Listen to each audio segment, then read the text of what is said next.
À Bruxelles, elle va nous dire tout cela. Alix, bonjour.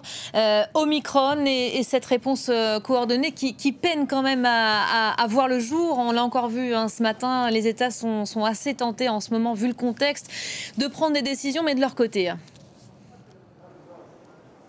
En effet, le variant Omicron met à rude épreuve l'unité européenne. D'ailleurs, à la base, les dirigeants étaient censés discuter ce matin de la coordination en matière de lutte contre le Covid-19, mais après la décision de certains pays, notamment d'imposer des tests PCR aux personnes vaccinées, ils vont aussi devoir constater les failles dans leur unité. Vous le savez, c'est d'abord l'Italie qui a pris Bruxelles de court en annonçant des mesures restrictives supplémentaires. Et d'ailleurs, un porte-parole de la Commission européenne rappelait hier que les pays européens étaient dans l'obligation de prévenir au moins 48 heures avant d'introduire ce genre de mesures la Commission européenne. Et puis, vous l'avez dit, l'Italie n'est pas la seule. Le Portugal, l'Italie lui ont également emboîté le pas. Alors le problème, c'est que ces décisions remettent en cause l'efficacité du certificat vert européen qui était censé permettre aux Européens de voyager en toute sécurité. Alors les dirigeants aujourd'hui devraient malgré tout s'accorder sur une durée d'expiration de 9 mois de ce certificat. Mais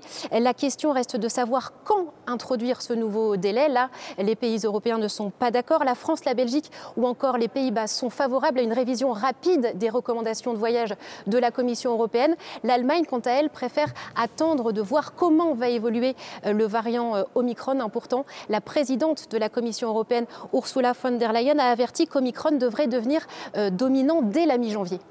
Alors ça, c'était le premier dossier abordé ce matin, Alix. Il y en a un autre qu'on est en train d'aborder à l'heure du déjeuner. Pas sûr que ça soit d'ailleurs très stratégique. Ce sont les tensions avec à l'est du continent.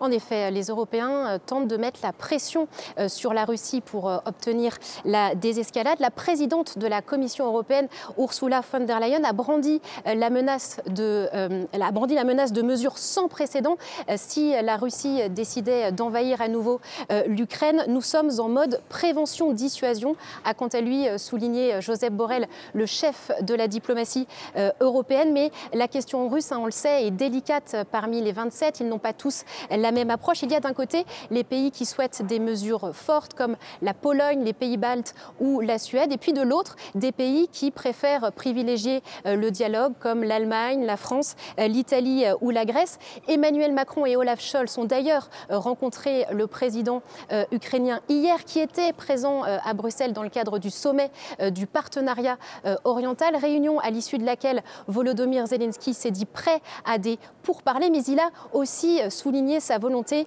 de sanctions préventives contre la Russie. Merci beaucoup, Alix. En direct de Bruxelles, on aura l'occasion de vous retrouver pour faire le point après donc cette réunion en soirée quand ces sanctions seront officiellement actées.